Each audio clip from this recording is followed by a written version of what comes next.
Hey, good day, everybody. Welcome back to our Chavruta sessions live from Jerusalem with Rabbi Chaim Goldberg of the Noahide World Center. He's just arrived in the class, so let's just jump right in and say hello.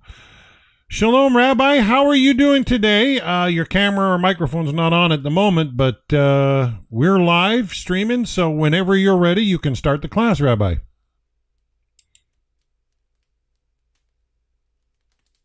We got our usual suspects, Angelica and Bart and Helen and Martina, and I think we've got Ahmed in Egypt as well with us, so excellent.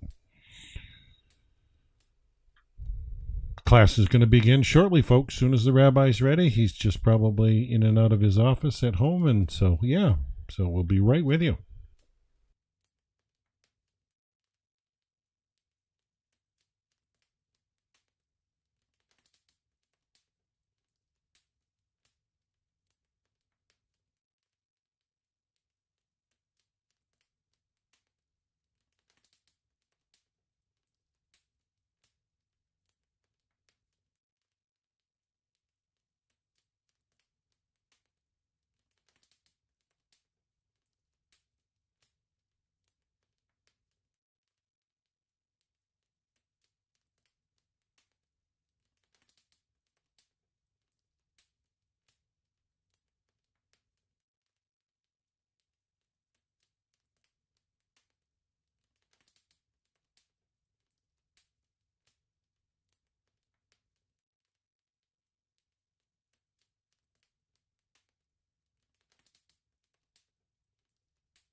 Good evening, everybody. How are you doing? Just a moment, you will see me.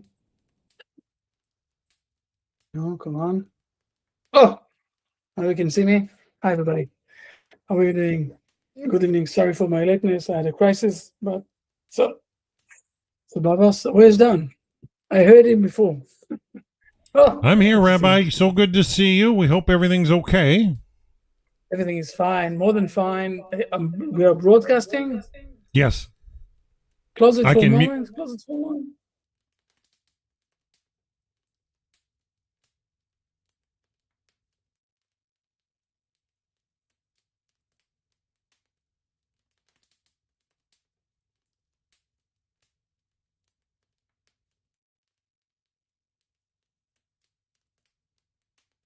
But the truth is that I prepared something very important, very thing, but it will be delayed for 1 week because today we sat down in a very important meeting about a short thing, and I want to share it with all of you. Okay, and I want to share, basically, I'm going to share with you how to look on this, I will say, on this movement that we have as some sort of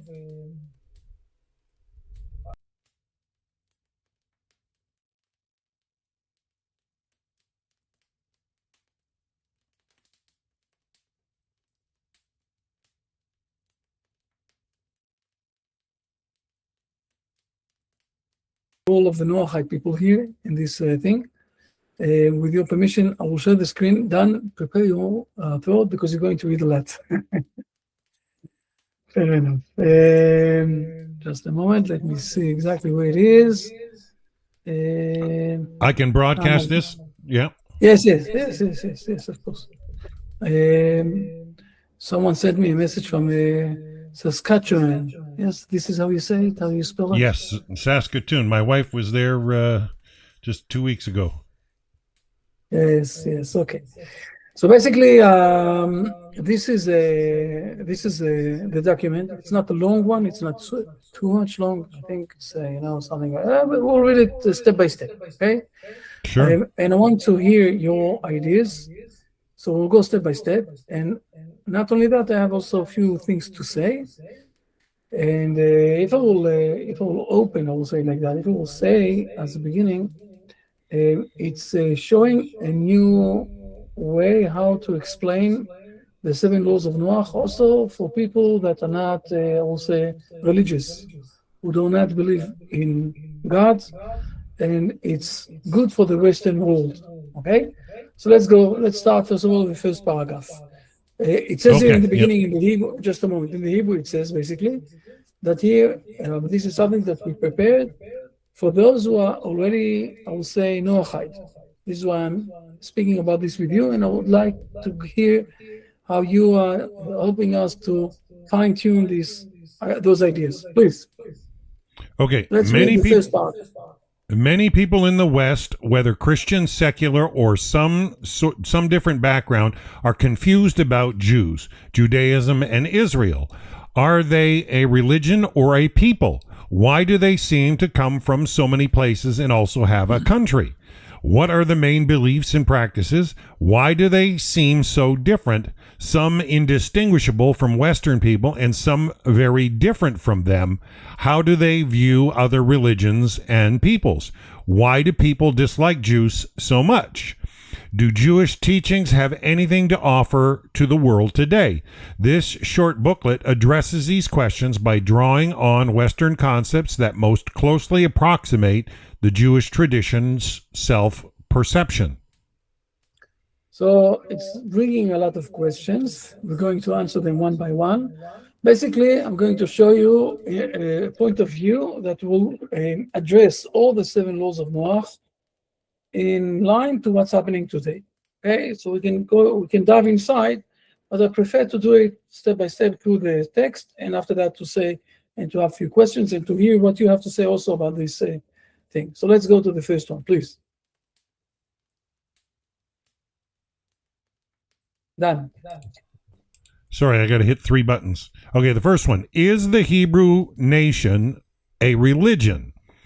The best Western analogy for defining Jews is citizenship. One is born a Jew from a Jewish mother, or one can become a Jew by learning about and then adopting the laws and worldview of the Jewish people.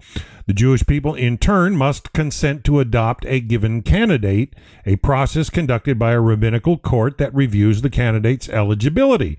This is quite similar to the process of becoming a citizen in many European countries, which grants it through birth, though in most cases through the father as well, or through a process of application where one needs to learn about the history, values, and laws of the country and be tested on these.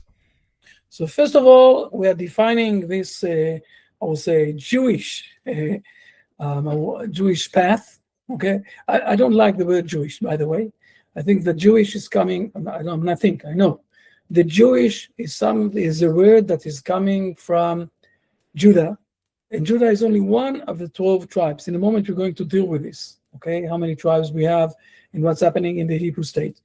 But we're not Jewish. We are Hebrew people. We are coming from the roots of the fathers of Abraham, and he was an Aber, and we saw this last time, I think, if I remember correctly, where Abraham was also a prophet. That is, I will say, also 2 weeks ago, I think, that Abraham was a prophet, and his, I will say, mission in life was to reunite all the people of the world together. And this was his prophecy. And on the same level, we are not Jewish people. We are Hebrew people, okay? And it's like, if I'm trying to bring it to a similar, I will say, idea, so we're speaking about citizenship, okay? by learning, becoming, and something like that, or we are born like Jewish, or we are, I will say, adopting this thing of Judaism, doing conversion. In a moment, we're going to speak also about the Noahide. Okay? Be aware, we're going to discuss it also. They don't need to become full Hebrew people, but they have also their mission. In a moment, we'll speak about this tonight. Let's go to the second thing. Unless people have any questions about this idea, let's continue. Please, Dan. Okay, 2. Why do they seem to come from so many places and also have a country? The best way for Western people to understand the Jewish historical experience is to recognize that it is that of a national indigenous group with a national indigenous homeland and an old and large diaspora. The Jews are first referred to as Hebrews in the texts. According to tradition, God, who is the sovereign of the world, gives lands to all peoples and takes them away. He gave the land to Israel, to Abraham, and to his descendants through Isaac, then to Jacob, the patriarch of the 12 tribes. The Hebrews later became the children of Israel, and later still the Jews, based on the kingdom of Judah, a portion of their ancestral homeland allotted to the tribe of Judah. The Jews are thus an ethnic people with a homeland, the land of Israel, like many national indigenous people in the Levant, the Assyrians, Kurds, Armenians, Moronites. The Jews lived at the crossroad of empires and were invaded and ruled by a number of them. First the Assyrians, then Babylonians, then the Persians, then Greeks, and then the Romans. These empires assaulted Jewish sovereignty, leading to a Jewish diaspora. The Roman Empire severely assaulted the Jewish leadership and reduced the Jewish population, and since then Jews have not returned to sovereignty in their homeland. During this period, Jews remained in the land of Israel under the rule of the empires who conquered the region, and Jews living in the diaspora moved to where they could survive materially and culturally, and so they lived all over the Near East, Central Asia, North Africa, including the Horn of Africa, and Europe, with very small communities further afield, India and China and sub-Saharan Africa, until the modern period when they also moved to the Americas, Oceania, the Far East, and other parts of Africa with imperial expansion of Christian and Muslim states. With the rise of modern nationalism in the 19th and 20th centuries, the Jews organized to regain their national homeland on the one hand, and were murdered in large numbers of expelled from their historic diasporas in Europe and the Near East and North Africa, raising the population of the state of Israel. Basically, we see here in few words, in few sentences, I will say the history of the Hebrew nation. And mainly, if I will say it like that, if you will look closely, you will see that they mainly along the long history of exile, were sitting in places of all Christians or Muslims, mainly. I'm not saying that there were no Jews or no Hebrew people in India. We don't know so much. In China, we knew a bit. In Japan, we didn't have mainly, but mainly they sat down under the, I will say, under the two big religions, okay, the Christians and the Muslims, and when the Christian and Muslims spread over a bit more after the First World War, this is where also the Jews started to move a bit more, okay. For example, the South African community, the Hebrew community of the South African, started only after the First World War, okay, but then already South Africa was occupied by England, not before that. Now, it's one of the conclusions of this war that the people mainly from Lithuania, but not only, went to South Africa. By the way, they went also, after the Second World War, there's a large group of people that went to Australia, what it's called here, Oceania, or the Oceanian area, okay, Australia and New Zealand. And they went only after the Second World War. Before that, there were few Jews that was there, but not the majority. The majority of the history of the Hebrew nation in the last 2,000 years was under the, I will say, under the two big nations, two big religions, not nations, religions, the Muslim and the Christians. The Christians first, okay, it's being spread very nicely, and then the Muslims. Now let's continue on to the next paragraph. We'll continue. We'll dive inside to much more things. Please. Okay, 3. What are the main beliefs and practices? The best Western analogy for understanding Jewish beliefs and practices is a constitutional republic with a divine sovereign and lawgiver, human judges and policymakers, and a broad scope for human creativity. The Torah, the divinely given law code of the Jewish people, is meant to create a just and holy society. The code received by Moses encompasses a range of criminal laws, constitutional provisions that separate the priesthood from the courts and the executive power, and ritual laws concerning holiness. These laws are meant to turn the Jews into an exemplary people, inspiring other nations to become just as well. While these laws are revealed, they require deliberation and interpretation, which are carried out by the legal branch. These laws, like those of other constitutional republics, form the framework for policy decisions, allowing considerable freedom to the executive and legislative branches. Thus, the latter makes decisions regarding taxation, resource allocation, and protection in the areas of building, education, health, security, and war. God's sovereignty is retained because the executive and legislative branches must remain subordinate to God's law, and no person may deify themselves, as so often happens in dictatorships. They also form the framework for individual choice, on the one hand restricting behavior, on the other allowing for a great deal of choice. And so individuals choose their professions, where they wish to live, their hobbies. You jumped. And the individual I'm sorry, I skipped a line when you moved it. Individual choice on the one hand, restricting behavior, on the other, allowing for a great deal of choice. And so individuals choose their profession, where they wish to live, their hobbies, and partner with considerable freedom. Among the laws of the Torah, there are a number that relate to holiday observance and to the offerings in the tabernacle and temple and prayer as well. As to eating and dress, what the Torah refers to as chukim, often translated as statutes, to underline that they are not rational or related to justice in the way that criminal or constitutional laws, called mishpatim, are.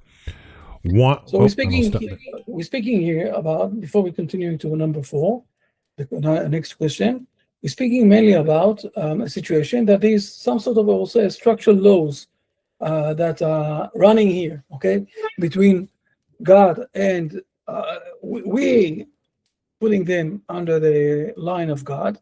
It is the way how it's working and how we're defining them, okay, and this is what is obligating us how to live in this world, and it's putting, I will say, in some sort of a way, it's putting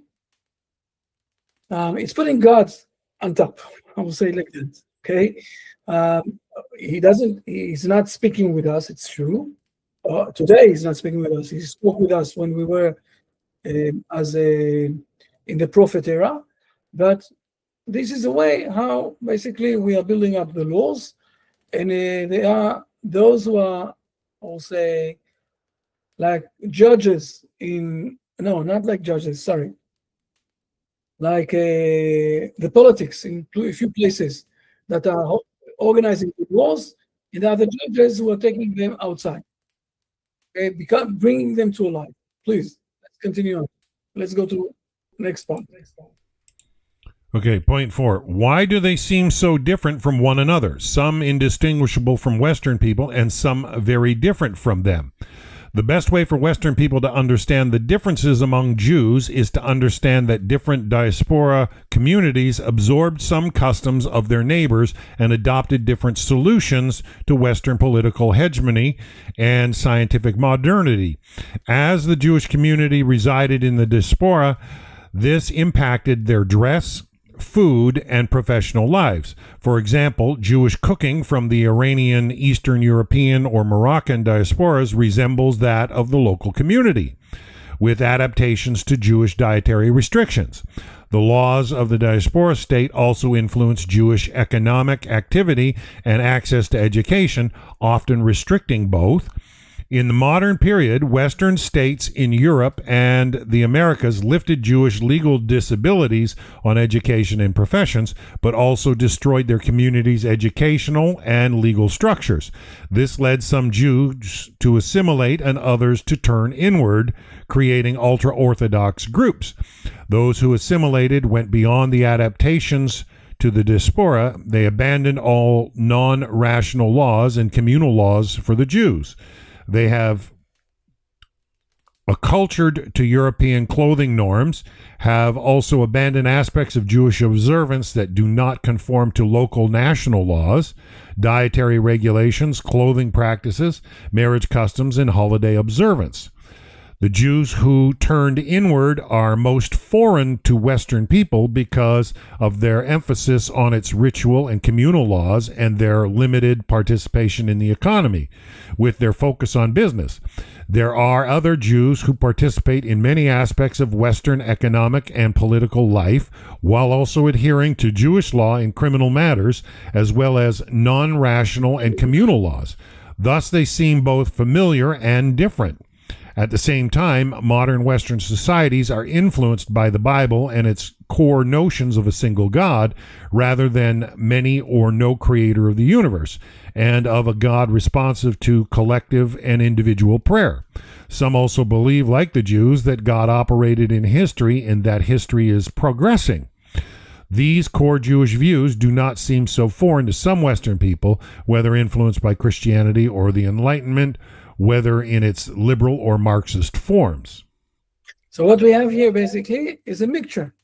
Okay, if you will come to Israel, and I think that people know that when people are coming to Israel, they're asking us a lot of times to go through what we call the neighborhood in Jerusalem that is called Mea Shearim, and there they can see Jews dressed and behaving like in Europe 200 years ago. Now, let me tell you the truth. At the summer in Israel, it's very uncomfortable clothings what they have, because think about this for a moment. In Europe in summer it's much colder than in Israel in summer, but they're going in the same clothing, in the same things like 200 years ago, and it's describing in a very nice way why do we have in Israel so many, I will say, outcome different Jewish, and not once people asking us how come the Jewish state is not all of them religious? And the truth is, because we are 12 tribes. We came from a lot of places, and they are the hardcore, I would say, these the hardcore that we are all holding on one side.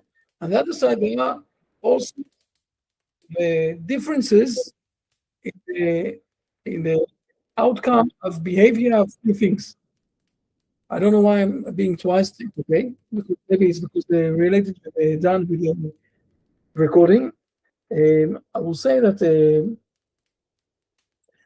we need to remember that this is part of the Hebrew nation. This is one thing that we say in Israel. It's a bit of a joke, but it's true, okay?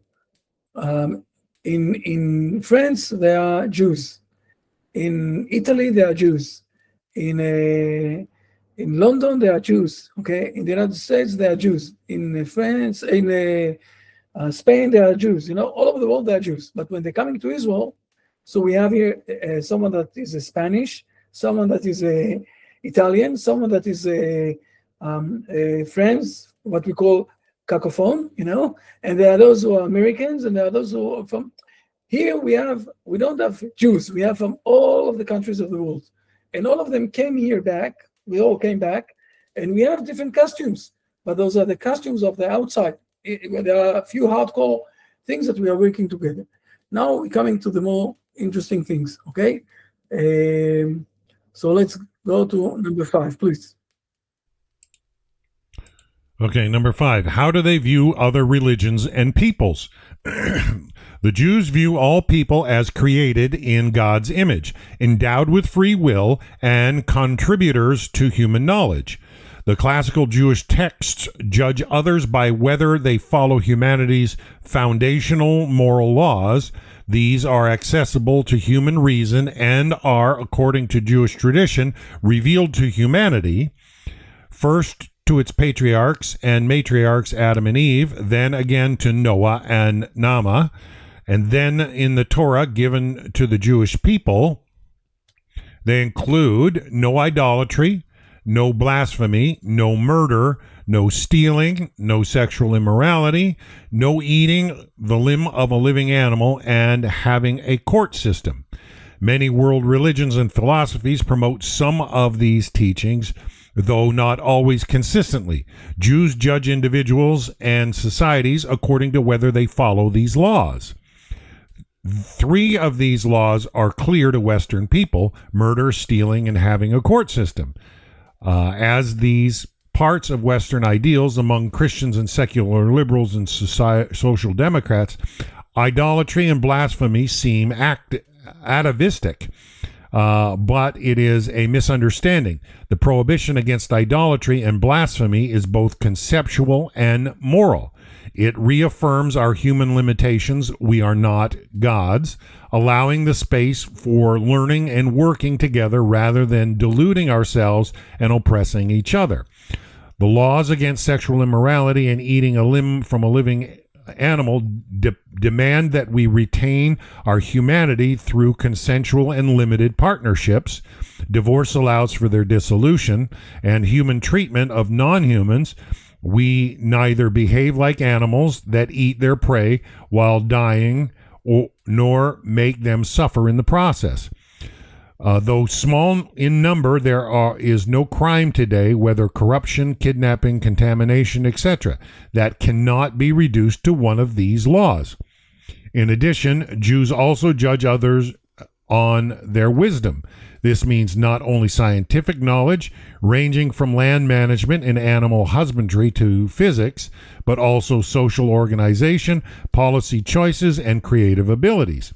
Israel's current state has been immensely enriched by the wisdom of nations in its national building, encompassing engineering, health, art, and sports practices from around the world.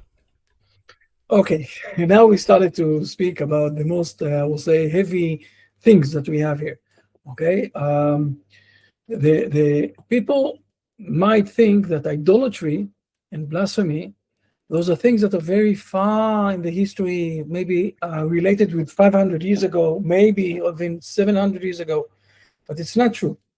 Now, what is said here, okay, prohibition against blasphemy and idolatry is basically some sort of a conceptual idea of understanding that the human being is not on the top. These things above us.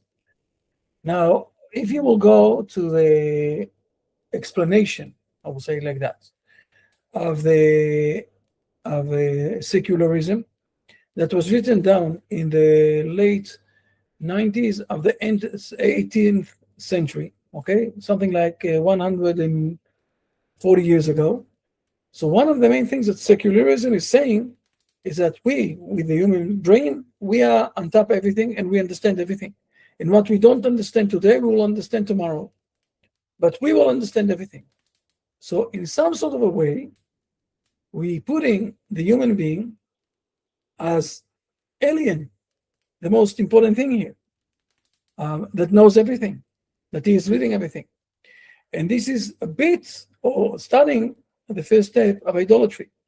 I will give an example of idolatry that we see today. In those days, in those amazing days that we're passing, I want to say that we, in the last 2 years, it's just, every week is more mind-blowing than the week before that. But we have today the Iranian people that are going outside and fighting for their life. First of all, you need to know that when our people that the kids got kidnapped in the 7th of October, went in the world. So one of the places that they went also to England, and they met there people that went to an exile from the Persian, from Iranian to England. And they said, the women there said to the woman who came to visit them and to say to them, look, they kidnapped my son, or things like that. They said to them, look, we in Iranian, this is what's happening. We don't know when one of our kids is going outside to the school, we don't know if he will come back home. And sometimes also a full family is getting kidnapped, and the parents are getting killed, and the kids are being tortured or becoming part of the system of the Iranian people. And we admire the thing, this is what the Iranian people said, okay, women. We admire the thing that you're going outside and fighting for that. Now, first of all, we see a country that is working, I will say, part of the unbelievable way of controlling the country is by doing also a lot of killings and kidnapping people. This is something amazing. But if you dive inside a bit more, you see that they're putting the statues of the Iranian main people, okay, main leaders, in all sorts of places. And this is what you see today, that they're putting down the statues. Think about this for a moment. When Stalin built up all the statues of Stalin all over the Russia Empire, okay, before the wall fell down in 1990. When he did more statues like that, it was some sort of an idolatry to a human being, the one who knows the most best for everyone else. Think about what's happening today in Venezuela. Okay, they took down all the statues of the leader there. Okay, that they took him. They kidnapped him, or they took him to England, to America, because he spread over a lot of drugs and a lot of hard things, not only to the United States but also to the Middle East, to all of the world. Those are people that put themselves, okay, as the most important thing, built up statues, and people basically did some sort of idolatry in front of them. So not all of the country went inside to the idolatry, but it's something that happened there. Go to North Korea. What's happening there? Same thing. It's a closed place where the statue of the king, Kim Jong, I think his name, where the idolatry is not finished. It changed its, I will say, the way that it's coming to us in this world. Once it was to the aliens or to the things that the laws of nature. Today is for people, it's going towards people that are the most powerful and most important, and they are the aliens, because we don't believe in God anymore, but we believe that the human being is the most important, and those who are controlling, those are the people that we need to idol them, or to worship them, or to be part with them for living. Now, today the Iranian people are saying enough is enough. By the way, the Persian had a very, I will say, great and big history. Okay, let's not reduce them. But suddenly, those words are getting some sort in a context that we can understand what's happening, and we see this in this world. Let's continue on to number 6, please. Okay, the question number 6. Is why people dislike the Hebrew nation so much, please. Right. People dislike Jews because they wish to be hegemonic leaders rather than work together for a better world under a divine sovereign. All of the enemies Jews have had imperial pretensions and recognize in the teachings of the Jewish civilization as a challenge to their ideology and their aims, since the Torah promotes national self-determination, rule of just law, and cooperation, recognizing only one genuine sovereign, God. Each enemy rejects some aspect of Jewish civilization to a larger or smaller degree. Some wish to wipe out the religion, others make the Jews submit, others kill all the Jews, and others end their political sovereignty in the land of Israel. In each case, the opponents of the Jews spread lies about Jews and their civilization, often conspiracies. Ultimately, they do so because they wish to be sovereign. This is why they attack a people who insist on God's sovereignty and our collective humanity. In contrast, people who historically have liked the Jews appreciate what Jewish civilization has offered the world and are willing to cooperate with them and generally behave with a much greater spirit of mutual respect and cooperation. For example, the Persian Empire, which permitted the Jews to return and rebuild their temple, was far less repressive than its Assyrian and Babylonian predecessors. The American Empire allowed for more national self-determination, the rule of law, and freedom than the Soviet and Nazi German empires, and it comes closer to recognizing the sovereignty of God, meaning the limits of human power. Wow. This is, I think, the most amazing part of this script. Okay, suddenly we see, I will say, some sort of logic explanation for the Western world, those who don't believe in God, about the difference. I will say, and if you want, I can show you this. Not now. I don't think that we will have time tonight because we're going to have a few questions about this, those words that we reading here. But I can show you that this was the main debate between Abraham and Nimrod. Nimrod, and after him, we saw this in the Egyptians. We saw this after that in the Babylon, in the old Rome, and in the Christianity. The main question is: are we putting ourselves under the sovereignty of God, or that we have all sorts of other ideas how to reunite everybody together? The Hebrew nation is saying, because, I will say the main hardcore of the issue, because we are, I will say, we believe that God is supposed to bring his presence here to this world by our behavior, and each one of the people of this world have the image of God inside him. So it might be that we have differences how to show that. On the other side, we are still putting something above us, above humanity, that is uniting all of us together. While all those who are putting all sorts of ideas above us, so the ideas are putting split between us. This is a very important understanding of the differences between, I will say, the path of the Hebrew nation and the path of Nimrod and all of those who are trying to empire the world. Okay, let's continue on with the seventh one, and then it's the end, and then I have a few questions, please.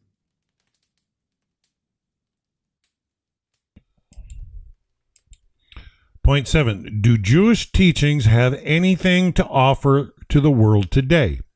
Jewish teachings offer an alternative path to global betterment grounded in the law and the example of Israel. Today, there are four main global paths for a better world: liberal capitalism, led by the U.S. and Europe; state socialism, led by Russia and now China; and Islamism, led by Iran, Turkey, and Qatar. All of these paths are imperial and have major drawbacks. The first offers the rule of law, national independence, freedom of conscience, and prosperity in theory, but in practice it permits political, environmental, and cultural exploitation for the profits of the few. The second has led to significant economic and educational development, but at the price of freedom of conscience and political freedom for the many. The third has led to a resurgence of belief in God, but in a repressive way at the cost of political freedom, freedom of conscience, and national independence for the many. The fact that all three groups still exist and have followers is that neither holds all the answers, yet each has something to offer.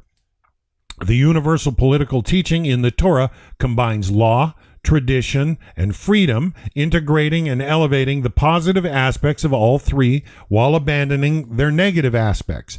It criminalizes companies and states that are currently legally exploiting people, integrating the state socialist critique of liberal capitalism.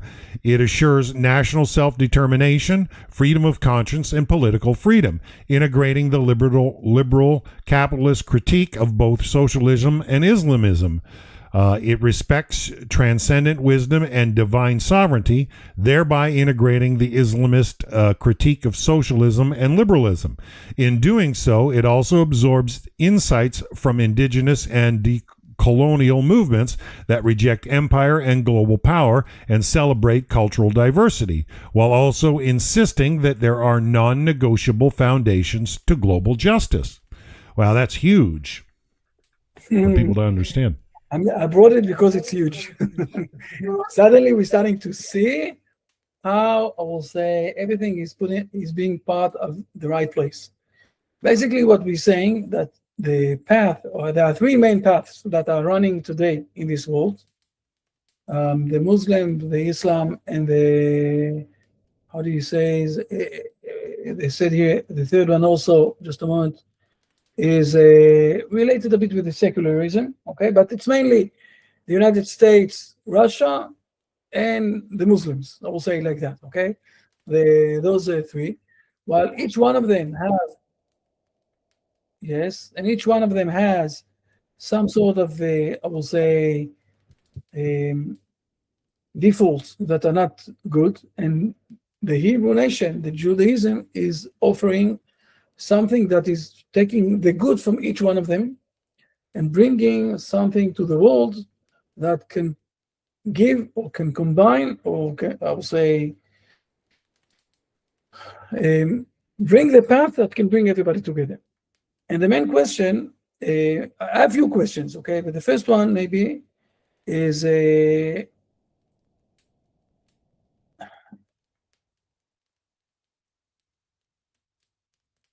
where do you find, okay, in the United States, okay, where can you find the defaults that it's being mentioned here for companies? Where can you find it? With your permission, I'm okay. I will be, okay, fair enough. I can see you now, all of you. In the United States, where can you find? I will say, look on the big protest things, or the factories, the big factories, okay, that are giving fuel to the world. On the other side, they're doing it in a way that is not good for the pollution. So you see a lot of people against it. You can see, I will say, the drive that's happening in this world, where people having a lot, I will say, of difficulties with the way that the world is functioning today. We had here, Dan, if you remember, we had here a couple from England. Remember that? They were with us for 2 years or something like that. And one of the things that he said to us, that he was a driver after he retired from the army. He was a driver that brought food from one place to another, when he was supposed all the time also to take out from the shelves the food that is going to be spoiled another week or two. And he said to his bosses, he said, let me give those cans of food to hospices that are having a lot of people that they can eat. You know, they have another week to eat it. And they didn't let him to do that. Right. Yeah, he really brought out the question of waste. Yeah, how much waste goes on. Yeah. Because we have enough food for everybody in this world. And the reason why we don't have this food being spread over, because people want more money to themselves. And this is where we're starting to see how, we'll say, the world have some sort of a balance, okay, that people are trying all the time to stop us, or to not to go too much to one side. It's interesting to say another very important thing. I would like to hear you before I will say my words. How do you see the Noahide in this thing? Because as Noahide, on one side, Balanced. hey, but what exactly? How can we define the Noahide in this context that we brought here?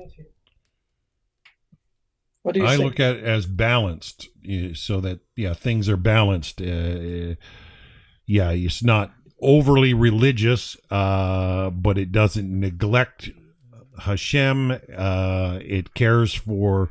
I like how you've always taught us our relationship with Hashem, our relationship with ourselves, and our relationship with other people. How important those three corners are, and so there's a balance in there that accounts for the whole of the thing.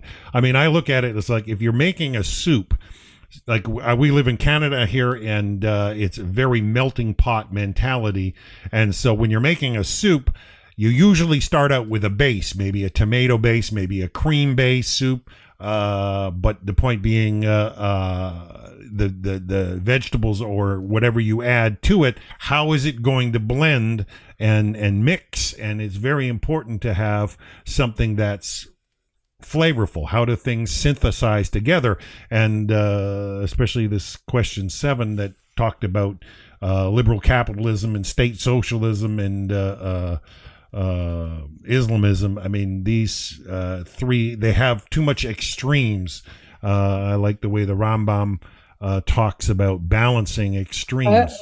I agree 100%. And still, I'm asking a very specific question, and you're more than right. It's very related with the things that we spoke to today. It's not out of the context. It's very important. But I'm asking as a Noachide, okay? When I'm asking Bart, for example, okay, I'm asking Martina, I'm asking Vincent, whoever is sitting here in this room, or those who are listening to us after that on the internet. What is your citizenship? If we speak like that, okay? The Hebrew people are citizens, okay? Or that they were born Hebrews, or they did what we call a conversion. But all of you're not Hebrew people, but you're not really 100% in your states. Let's define it somehow. Let's find the right definition for that. The best definition that will give you also the understanding that your role is very important. You with me? Yes, Bart. There are people that have 2 citizenships. Excellent. You're saying, I don't want to be, I will say, first of all, it's nice. It's a good idea. You want to expand it a bit? You want to explain this a bit?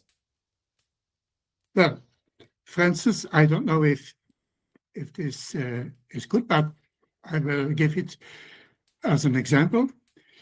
There may be people that are American citizen and at the same time Belgian citizen. So they have 2 citizenships. So they have, okay, please, if you can continue, please. So they must respond to 2 sets of laws. Sometimes this works, sometimes this doesn't work. So first of all, I'm 100% with you, okay? I will say that there's the nation citizenship on one side. On the other side, there is the federal, the universal citizenship. And this is where you are connected, I will say, with the laws that are coming from Jerusalem. And I don't know if you remember, but when Abraham is buying the dome for Sarah, he's defining himself as someone that doesn't have a local citizenship, but is moving around. On the other side, he's connected with the main also citizenship of God here in this world. And I think that all the Noahide people are exactly in this thing. Think about this for a moment. If all of the Noahide people will do conversion and will become Jewish, who is going to deal with the people in your nations? Look how much responsibility you have on your shoulders. Helen, you must smile now. It's very high responsibility, because you're taking, Dan, you understand what I'm saying? You're taking, I will say, You're getting connected. You have strings, okay, with Jerusalem, with the words of God that are coming from Jerusalem, with this main thing. And this is where you're not getting confused. And if you have questions, you have who to ask. You can ask. You can get I will say answers from those who are connected with God, okay, connected with the main line that we're supposed to have. And you can influence your countries with much more power, with much more not only responsibility, but also with encouragement. I think I said to you that I know someone in Lithuania that is teaching already for more than 20 years things from the Hebrew tradition to his country. He's using words that are not related with religious, but for 20 years, this is what he's doing. And when he said to me, but I want to do conversion, I said to him, okay, but who's going to teach the Lithuanian people like you're doing? He's from time to time gathering, 7,000 people together and teaching them things. And he said to me, no, you're more than right, okay? And this is what, as you said, about two citizenships, okay? One is with your country, and the other one is getting the moral side from the universal side of the world, from Jerusalem. And the end of this story is that we're all going to be in this way, all of the world, united together, where we're going also to give the uniqueness of each country with their tradition. And this is what's one of the things that is, I think, putting a lot of interesting, I will say, point of view with the Hebrew people. What happened to us? We came back as indigenous, as people, okay, that went out from here, from Israel, from Jerusalem, 2,000 years ago. We came back and we said it's very important, our culture, and we're not going to destroy it. We came back to our mother tongue, okay, from 2,000 years ago. So we're speaking now back Hebrew. It's like the Lithuanian people that started to speak again Lithuanian, and like Helen, also in your country, I think that suddenly you came back to your, also not Russian, but also to your language, right? I'm right. So suddenly everybody's saying, oh, we can do that. And the language, you need to know, the language is very much the culture. There is the differences between the languages is related also with the differences of the cultures. Go and seek a bit to this and learn it a bit. Ask the AI and you will see that I'm right. Okay? And suddenly people are saying we can go back to their culture. We can go back to our homeland. We don't want that immigrants that are coming from other countries will change our country. This is where the right and the left is starting to speak one with each other inside the countries. Okay, so there are countries, mainly in the western side of Europe, that didn't let the Arabs to come inside. There are countries who gave them permission to come inside and ask about everything changed there. Everything is different now. They can't do the holiday of that they used to do. Never mind now. It's idolatry. It's not idolatry. Never mind. The culture that they had today, they're afraid to do it outside in the streets, right? But it's not the same. And now suddenly people are saying to themselves, no, we need to go back. This is also identity. And people are trying to imitate in one way the Hebrew nation that came back to the culture, to the nation, to the place, to the language, to the costume, to things that suddenly people are saying to themselves, okay, it could happen. Also with me. Any questions about the things that we showed today? I know that it was a long to all of you with the I will send you a link to all of you to this to this paper, to this thing. Soon we're going to spread it over. By the way, this is for the Noahide people. We are organizing now another one that is for those who didn't went inside to the Noahide thing. Okay, you will be able to show this to others. Even though I have also another question today. Okay, how can you explain idolatry to the people around you that don't believe in God and don't believe in idolatry at all? How can you explain this in those days? Think about this. Interesting idea. We saw ways how to think about this issue. Try to start to work with yourself, because at the end, all of you are going to speak with others. in this way or in another way. It will happen to you. It's happening. We came together. Yes, please. We came together as a group of people, 6 homes. We come together 3 times a year. Now it's going to be more than that. So because people are interested in, okay, what are you doing? How do we change things? Where do we go from here? Because we all see what's happening in the world. So we talk about it, and it's amazing. Some of them are, okay, 2 of them are saying, I'm really tired of this Christmas tree stuff. I'm not going to do it next year. I'm like, I haven't done it for years. So everybody has something to say. And it's amazing where this is going. So everybody here respects each other. We trust each other. We have, 5 or 6 different nationalities. But with all those nationalities, there's one God.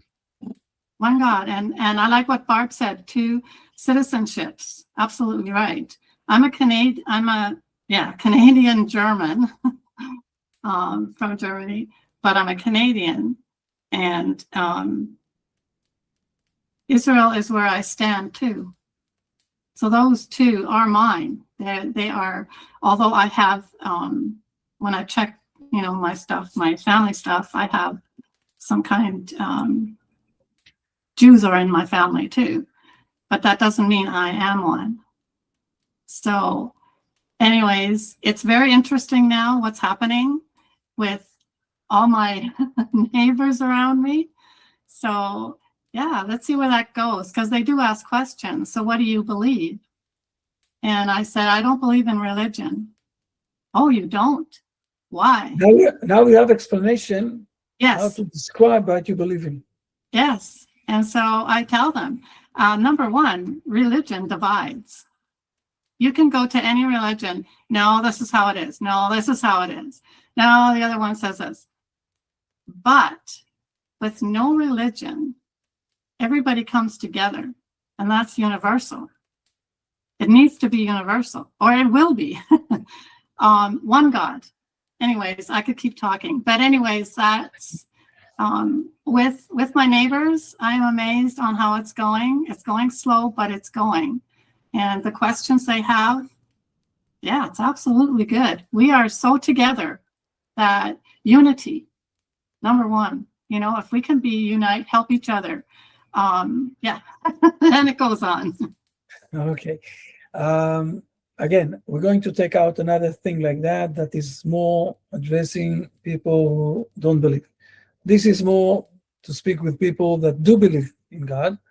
I will send it to you, and I would like to get also ideas, questions, whatever it is. It's very important for us. But I remember that I have a few questions that I need to answer you. I didn't forget.